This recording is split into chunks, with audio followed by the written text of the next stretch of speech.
tempo, não vambora para o vídeo. Senhoras e senhores, estamos ao vivo. Acabou agora há pouco no Newton Santos, Botafogo 2, São Paulo 2. O São Paulo invicto no campeonato, não perde, mas também não ganha. 4 pontos, estava com vantagem no placar, não conseguiu segurar o 2-1, tomou o 2-2 já no finalzinho. Teve chance ainda de fazer mais gols, jogo meio aberto ali no segundo tempo. 2-2. São Paulo não ganha, mas também não perde. E hoje quero ver o que a galera vai falar sobre o meu dia, sobre o time, quem foi bem, quem foi mal. Falaremos bastante sobre isso aqui. Lembrando que esta live tem o apoio da KTO. Então faça o seguinte, dê o seu palpite na KTO, usando esse QR Code que está aí na sua tela, usando o link que está na descrição. Venha com a gente, quero saber de todos vocês o que vocês acharam, e você também, Arnaldo. Gostou, adorou, deu para o gasto, não gostou ou foi um lixo? Tiro deu pro gasto, né? Eu assinaria o empate antes. Acho que era um jogo bem difícil. Foi difícil o jogo todo o tempo. Mas pelo que o São Paulo jogou, dava para ter vencido. Sobretudo por estar 2 vezes na frente do placar de novo, né? Acho que tem aquela questão das trocas sempre piorarem o time, porque o nível do banco não é do nível do time titular. E dessa vez, curiosamente, isso foi simbolizado pela entrada do Luciano no time, né? Que foi barrado pelo Matheus Alves, né? Até no final do jogo, o Alan Franco estava bem nervoso para cobrar o Luciano, cobrar o André Silva e tudo mais. Mas é aquilo. O Luciano não estava numa boa fase, foi para o banco. A questão, os jovens já estão sendo titulares, né, do time. E acho que a questão é que vai ficando claro os limites, vão ficando claros os limites do São Paulo na temporada. A última a aderir a essa tese foi a organizada, né? E o São Paulo vai tendo seus limites ainda mais delimitados pelas lesões, né? E acho que a lesão do Caleri é aquilo que a gente fala um pouco. Muita gente já assim, querendo tirar o Luciano. Tava todo mundo querendo tirar o Caleri. Agora, com a lesão do Caleri, a galera, putz, sem o Caleri vai fazer falta o Caleri. Porque tem poucos jogadores, né? Experientes e rodados e tudo mais, para manter o nível do time. O que eu gostei, Tironi, eu acho que o São Paulo ele apresenta um nível de organização e de comando de jogo muito raro por um time que mexe tanto na sua escalação, né? E que também joga fora de casa com o domínio do jogo, a posse de bola. Foi mais ou menos como o jogo do Atlético, o primeiro tempo, do São Paulo com o Botafogo. Então eu vejo essas virtudes. Agora, para o time sair da nhaca, conseguir ganhar, deslanchar, não correr risco no campeonato, ele tem que encontrar esse equilíbrio entre o domínio do jogo, as chances que tem criado e a baliza zero que ele tinha até então, até mudar um pouco o sistema de jogo, né? Então, essa é essa circunstância. Depois do ultimato em relação ao treinador, né? Foram 2 empates e acho que do Cruzeiro, o São Paulo, curiosamente, jogou pior do que o jogo contra o Botafogo, que foi em casa. E não alivia a situação do treinador, mas para mim está cada vez mais claro, cada vez mais evidente, cada vez mais escancarado que a questão não é exatamente o treinador e uma troca a essa altura não seria tão simples assim, até porque eu tenho acompanhado do Santos, o Grêmio que agora deve trocar o treinador, nem todo treinador está querendo assumir times com problemas, né? E o São Paulo tem muitos problemas, sobretudo o orçamento do São Paulo, que é muito limitado, então essa situação, a pressão segue e foi postergada para o jogo de domingo contra o Santos no Morumbi. E o grito de burro hoje foi pro técnico do Botafogo, né? Bem impressionado também o técnico do Botafogo. Saiu com empate depois, como faz o gol no final, deu uma arrefecida ali, mas a torcida tá bem brava com o técnico do Botafogo também. Até porque o São Paulo tava jogando melhor, né? Com os 2-1 tava jogando melhor, depois... Eu concordo muito com você. Aí quando você começa a ter que trocar e tudo mais. Aí hoje é curioso, né? Porque você trocou por 2 jogadores que, em tese, deveriam resolver, ou deixar o time no mesmo nível. O Luciano e o Enzo. O Enzo, ok. Agora o Rodriguinho, né, gente? Aí é aquela história, né? O Rodriguinho já é a terceira opção, né? Não então, é mas segunda, aí entrou e foi, com todo respeito ao Rodriguinho, foi um desastre. Né? Não estou reclamando que a base é ruim porque o Rodriguinho entrou mal, não. Mas entrou mal. E acho que cai muito o time, né? O time tem dois pontos muito importantes que pesam quando com o time que atrapalha o time do São Paulo. O time cansa e cansa muito, né? No segundo tempo tá pregado, sei lá, pelo jeito de jogar, tal. O Ferreirinha até ficou bastante tempo hoje, mais. E depois, quando vai ter que trocar, é esse negócio. Pela galera aqui conversando, hoje o modo fora do Zubeldia tá um pouco mais leve. Por quê? Eu acho que dá para entender que o time não jogou mal. Não achei que jogou mal, não. Achei que jogou bem, podia ter ganhado o jogo. Hoje a frustração de não ter vencido. Eu gostei do Wendel também hoje. Fez uma boa partida. Jogou bem hoje, né? O Ferreirinha nem se fala. O Ferreirinha tá virando um outro jogador, gente. Eu não quero falar que isso é por causa do Zubeldia, não é isso. Mas eu acho que ele tá virando um outro jogador. É um cara que ele quase atua como um lateral, assim, né, defensivamente. Ele ajuda pra caramba defensivamente. Ele tá virando um outro jogador. Jogador menos intempestivo e que faz escolhas melhores, deu um passe para gol hoje. O Ferreirinha tá. É bom, vamos reparar no Ferreirinha. Eu acho que é importante isso. O cara fez um gol, mais um, para desespero do Neto, e deu o passe para o André Silva fazer o dele. Né? Não, mas mais do que os gols, que claro que foram importantes, eu acho que ele tá jogando. Cara, ele não se compara com o jogador do ano passado, que perdia todas as bolas que tentava, não recompunha, dava contra-ataque o tempo todo. Mudou, tá mais inteligente. Alguém tá falando aqui, eu não sei se o cara fica mais inteligente, mas ele tá mais tomando decisões melhores. Cara, jogo. O São Paulo empata com o campeão do Brasileiro e da Libertadores no Newton Santos, no tapete, fora de casa, perdendo o centroavante. São Paulo na frente, boa parte do jogo, 1-0, tomou empate, 2-1, toma um empate. O São Paulo tomou empate, saindo na frente contra a Alianza Lima, contra o Cruzeiro e agora contra o Botafogo. Alguma coisa precisa ser ajustada para o São Paulo conseguir sustentar as vitórias. Eu gostei do time hoje. O time foi muito valente, o time jogou bem, jogou contra um time que tem muito mais investimento. São Paulo desfalcado de trocentos caras e hoje foi valente. As substituições, talvez só do Rodriguinho que eu tenho crítica, vocês podem ter outras críticas, mas olha, hoje falar do Zubeldia, pedir a saída do Zubeldia depois desse jogo aqui, não tá certo. Hoje não tá certo. Façam as críticas leais, o time tá discutindo ali em campo ainda, por quê? Porque quer ganhar, tá inconformado com as vitórias que estão escapando. O São Paulo não tá perdendo, o São Paulo tá empatando. Tem alguma coisa aí que precisa ser corrigida.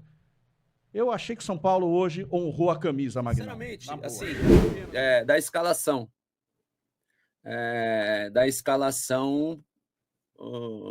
Que veio, a gente veio com o Ferrarese, Alan e Arboleda, o Wendel, Cedric, aí veio com os dois volantes Marcos Antônio e Alisson, Matheus, Ferreirinha e Caleri. Como é que foi o jogo? Nós jogamos no 4-2-3-1 hoje, claramente. E aí fica mais nítido quando a gente vê o ponto de partida do Matheus. O Matheus toda hora partia da frente dos dois volantes. E aí eu mostrava para os meninos no Discord. Olha a diferença entre as linhas, que é o esquema que eu mais gosto, tá? A diferença entre as linhas. A linha de 4, a linha dos dois volantes, o Matheus, aí vinham os pontas, que era o Cedric, que no caso eu não gosto muito. Mas hoje, levando em consideração que o Botafogo ele ataca muito pelos lados, principalmente com os pontas, fazia até sentido o seu Cedric, porque na hora de fechar, ele fecharia ali e a gente estava fechando com uma linha de 5. Ele não fechava por dentro como ponta. Quando você é ponta, você recupera e recupera por dentro. Quando você é meio que um ala, você recupera atrás do zagueiro. E era como o Cedric estava recuperando. Então a gente, sinceramente, eu achei um primeiro tempo honesto. Eu achei um primeiro tempo bem honesto, assim. O Cedric ali na dele, o Ferrarese na dele. O Matheus Alves, ele demora a entrar na partida, ele demora ali uns 20 minutos, mas aí ele entra no jogo. Aí ele começa a participar um pouco mais como meia. Eu acho que os moleques, o Marcos Antônio, os zagueiros, eles usam ainda muito pouco. O Matheus podia usar mais. Ali, a partir dos 25 minutos do primeiro tempo, ele começa a entrar mais no jogo. O Wendel vai bem. O Wendel é uma opção pela esquerda. Cansou, mas fez ali. Cara, eu achei, sinceramente, um primeiro tempo bem honesto, cara. A gente tinha a nossa forma de jogar. Cara, não foi ótimo, mas não foi péssimo. A gente, cara, sim. A defesa bem postada com o Ferrarese e os 3 zagueiros, mas estava jogando a linha de 4. Os nossos 2 volantes é monstro. Até lá no arquibancada, no pré-jogo, eu falei que, eu ainda talvez pouparia, pensando no clássico contra o Santos e pensando que era sintético, um monte de coisa, eu pouparia o Marcos Antônio e o Ferreirinha. né? Aí a galera fala, pô, se põe reclama, se não põe reclama. Eu falei, não, vamos analisar o contexto. Ferreirinha, ele pede para sair contra o Aliança, e aí ele sente cãibra no último jogo, então é muito desgaste. Hoje ele vai até o limite, hoje ele não pede para sair, mas ele vai até o limite. Você via na cara dele que a harmonização visivelmente ele indo embora. E visivelmente ele estava cansado também, né? Não, então, a harmonização facial dele foi embora ali, foi calma, porque ele largou tudo em campo. E, cara, eu sinceramente achei um primeiro tempo bem honesto. O primeiro tempo, assim, de um sistema novo, porque não é nem o 3-5-2, não é o 4-2-4, é o 4-2-3-1 com o Matheus, que tá ali querendo ganhar confiança. E só de estar o Matheus ali como meia, partindo partindo do meio-campo, da posição 10, o nosso meio-campo já não sofria, já não estava tão exposto. Não estava tão exposto. As linhas estavam tudo compactas. Ele ajudava bem o Marcos Antônio e o Alisson. Eu via toda hora o Alisson e o Marcos Antônio apontando ele. Eles se ajudavam ali. E, cara, e foi assim, o Botafogo tá na melhor fase? Não tá. O Botafogo tá jogando bem? Não tá. Mas o Botafogo, assim, deu a blitz, deu uma certa blitz, mas foi um primeiro tempo, cara, honesto. Foi até um primeiro tempo legal. O Ferreirinha faz um golaço, baita golaço do Ferreirinha, inclusive a falta 6, né? Gol pro Neto ficar de tanguinha. Falta só 6. Falta 6 gols pro Neto ficar de tanguinha. O Savarino devolve num golaço também. E aí, quando o Caleri sai num contra-ataque ali, o Ferreirinha acha o André, a gente faz 2-1. Cara, o primeiro tempo é bem honesto. O segundo tempo começa da mesma maneira. E, cara, pasme, a gente teve chance de matar o jogo. Faltou um detalhe, um passe, tem que levar em consideração sintético também, mas, cara, dava. Não, a gente não ficou em pecado, dava, tá ligado? E aí foi um segundo tempo, até ali a hora que sai o... Puta, a hora que sai o Matheus, saiu o Matheus e mais um junto, tá ligado? E aí muda a característica, cara. E aí entra no que a gente falou na característica. Não, o Matheus entrou junto, o Luciano e Enzo entraram junto. Boa, é isso. E aí muda a característica. Ou, por um lado, o Enzo é muito mais marcador. Por outro lado, o Luciano não tem tanta característica de meio campo quanto o Matheus. E aí começa a sobrecarregar. Aí o Botafogo vem pro aleluia, a gente vai. E aí, cara, depois daquilo, o Zuba faz o que ele tem ali à disposição no banco. Não tem muito mais. Aí eu não posso ser hipócrita e querer que ele inventasse a moda. Não dava. O Zuba faz o que o Zuba tenta manter. Aí a galera fala, por que não do terceiro zagueiro? Ele deveria... O Sabino provavelmente estava no banco. Se ele põe o terceiro zagueiro, ele ia ter a linha de 5, mas ele ia dar muita brecha, ele ia afunilar o campo muito. Ele tentou o Rodriguinho, e aí é aquilo. O Rodriguinho é um meia como o Matheus. O Rodriguinho não tem a característica defensiva. Se você olhar entre o Rodriguinho e o Rian, o que mais tem característica de meio campo é o Rodriguinho. Então o Rodriguinho entra pelo lado esquerdo, por ser meio campista, não atacante. O Rodriguinho ali ia ficar espetado. Ia ficar dando um certo... Ia ocupar o espaço que era do lateral. Se ele põe o terceiro zagueiro, digamos que ele põe o terceiro zagueiro lá na área, e os dois volantes, ou três volantes, ou três zagueiros, ou três volantes, eles iam sair de trás para frente. Ele estava tentando ocupar espaço lá na frente, impedindo que o Botafogo jogasse. Então, essa substituição do Rodriguinho, eu vi uma galera falando, pô, põe 3 zagueiros, ou pô... Imagina, se ele coloca o Negruti, eu não sei se estava no banco, mas se ele coloca um volante e empurra outro para o lado, tipo assim, ia ficar desconfigurado. Ele tentou colocar o Rodriguinho. Essa eu entendi.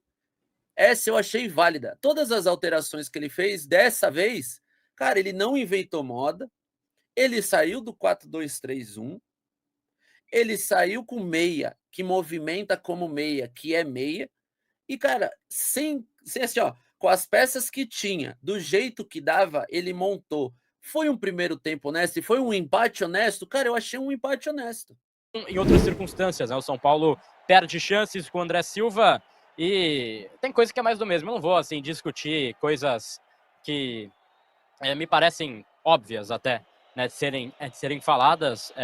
Eu acho que tem alguns erros de escolha, de decisão, que aí não culpa apenas a comissão técnica, o elenco não oferece peças estreladas, mas as escolhas poderiam ter sido melhores, e essa é uma avaliação minha, não é por conta disso que o São Paulo empata hoje. Perde muita chance, jogadores que entram mal, o André Silva entrou mal, o Rodriguinho apanhou da bola, então tem momentos que são complicados, né, de qualquer análise, e deixo para os mais experientes, né, deixo para quem viu a Era Tele. Grande abraço para vocês e voltamos aí então no pós-jogo com Zona Mista e Coletivo.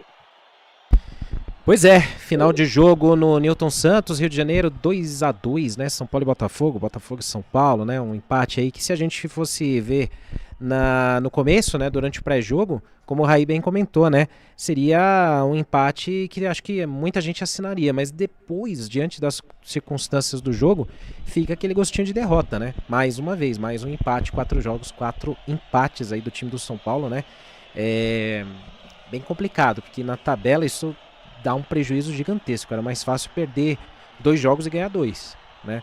E a gente fica... Não, ironicamente, seria melhor. Seria melhor, né, Raí? Então fica bem complicado aí pro time do São Paulo esse momento. Mas aí, Raí, eu queria que você fizesse um comentário final, que eu sei que você vai pro outro centro de custo, fazer outro jogo já, né? Outro jogo, daqui a pouco. Por favor. Então, como eu dizia, né, Senna, assim, antes do jogo, se você oferece um empate fora de casa contra o atual campeão, mesmo que ele não viva uma grande fase, é um resultado bom, não é ruim. Mas a circunstância do jogo deixa ali aquele gosto de, pô, não foi tão bom assim, né? Porque o São Paulo teve o jogo sob controle durante muito tempo, teve a vantagem durante muito tempo. Eu concordo com essa análise de algumas pessoas, até aqui já na rede social, né? Da leitura de jogo. Eu acho que essa é uma das deficiências aí do trabalho do Zubeldia. Como eu disse, eu estava dizendo anteriormente, né, antes da confusão aí que o Gabi trouxe os detalhes para nós. O time, muitas vezes, ele entra bem nos jogos, ele é bem armado para começar. Mas as mudanças, né, a gestão dessas mudanças, a leitura dessas mudanças, muitas vezes não é a melhor. E a gente falou aqui ao longo do segundo tempo, né, que o lado direito estava pedindo uma intervenção ali, porque o time parecia um pouco cansado, o Botafogo estava forçando o jogo por ali e demorou muito para vir. Quando as mudanças vieram, o jogo já estava 2-2 aí. Até acho que foram mudanças ousadas demais pro panorama que o jogo tava, né? Você se abre, corre o risco até de perder. Enfim, não é um resultado ruim, mas a circunstância do jogo torna esse empate amargo, né? São 4 empates já pro São Paulo nesse Campeonato Brasileiro.